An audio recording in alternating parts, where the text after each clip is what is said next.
Without a doubt, the forehand loop is the most dominant shot in the sport of table tennis, and that is because it can be used in every possible way. You can loop a block,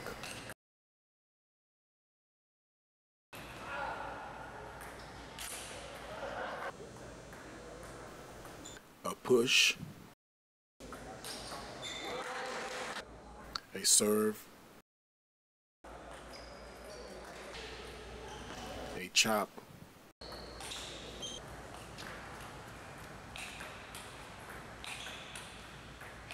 a high ball,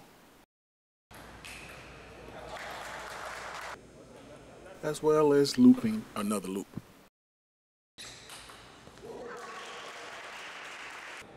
This makes the forehand loop a trump card because it can come over the top of any other shot played.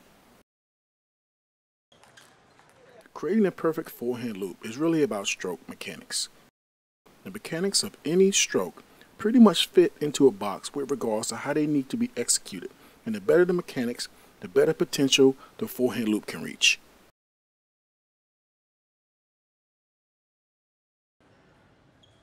Having perfect forehand loop mechanics has been something that was important to me since I was in my youth.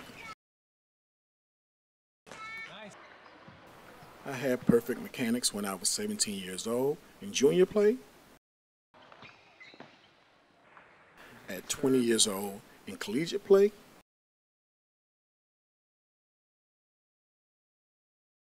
at 25 years old in international competition,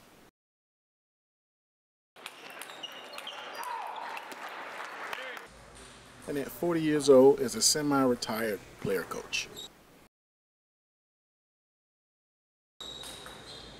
If you can build up your stroke mechanics, then it can pay you back tenfold later on when you are focusing on maximizing the ways you can use your forehand loop in tournament play. Creating the perfect forehand loop has 6 main categories, and each category has principles that must transform into technical law if you want to have a forehand loop that can make a difference in competition that will continue to perform better at each level. Stroke production. The stroke production is the first analytic that you must perfect because it sets the tone with regards to mechanics. When the ball lands on the table, the arm needs to be as close to 90 degrees as possible. This will create the necessary snap that is required to create the spin needed. Now that you have the snap taken care of, you want to focus on the type of contact, which should be friction over force. The ball needs to create an arc, and the ratio should be at least 75% friction and 25% force. This will create the arc and the ball travel needed to clear the net. The next aspect of the loop that impacts how well it can be played is the trajectory of your snap. The trajectory of your arm should be directed in a 45-degree angle.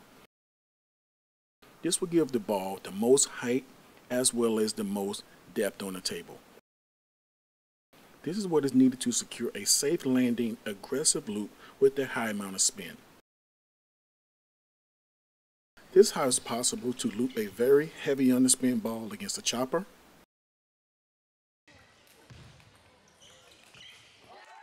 it's also how you can loop a serve that is over the table. It is also how you can execute a forehand counter loop.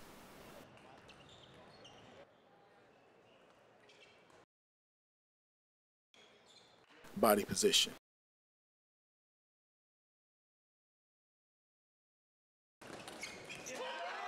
The body position of your forehand loop is important because it can drastically impact how well the shot is played. The body position should be at 45 degrees because the body angle creates the ideal amount of momentum from the torso being bent over, going back to neutral position. Having the body position at 45 degrees approaching the loop also ensures that the arm is positioned below the ball, which allows the ball to be contacted at the correct position on the ball. It doesn't matter what position you are going to or coming from, but you need the correct body position to unload the forehand loop.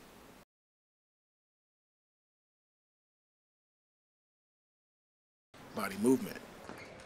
The body movement pertains to what you need to do with your lower body to ensure a quality forehand loop. The legs should be as close to 90 degrees as possible to confirm that there's always a height surplus. A height surplus is created when the legs are bent enough there's a positive amount of space between the racket position and the table position before contacting the ball. This is how the body movement plays a role in each forehand loop that you attempt. It is important to avoid creating a height deficit because that is how the other components of the forehand loop will fall apart. Footwork. To create the perfect forehand loop, it is important to implement two types of footwork, and that is foot placement and foot speed. The anchor for the forehand loop is footwork, and foot placement is important because the stroke production, body position, body movement can't function properly without the feet being lined up to the ball. There's a constantly reshuffling of these stroke analytics, and it's grounded by footwork. If you have to attempt several forehand loops, then it's important to prioritize foot speed as a component that will put the forehand loop in the optimal position. Stroke timing. The stroke timing of the forehand loop is imperative because it is the true unique identifier as to if your forehand will be played properly. The timing of the ball is the only aspect that you can't control, and the ideal position to make contact is at the top of the bounce. These four-stroke analytics depend on the timing of every single rally that is played. The closer you are to the top of the bounce, the more leverage the forehand loop has over the net, making it much easier to land. If the ball descends to the table height or lower, the only other option is to modify your forehand loop shot selection for setting up the sequence of play instead of trying to win the point outright. Total table awareness.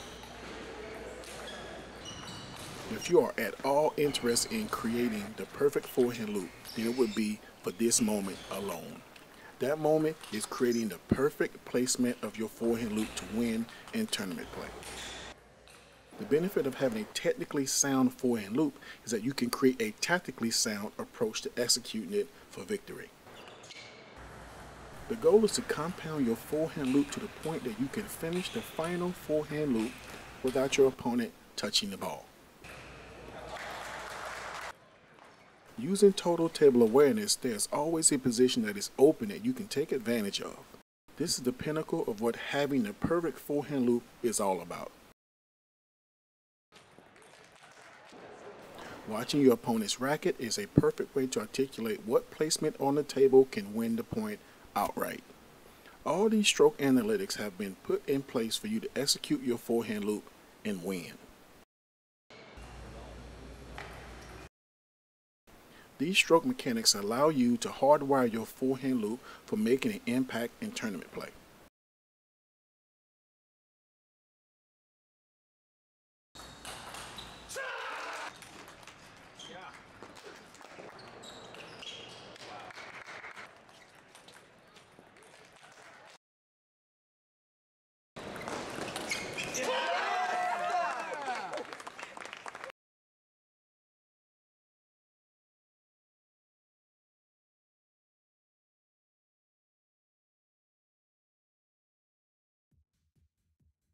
Hardwire your game for victory with tournament table tennis.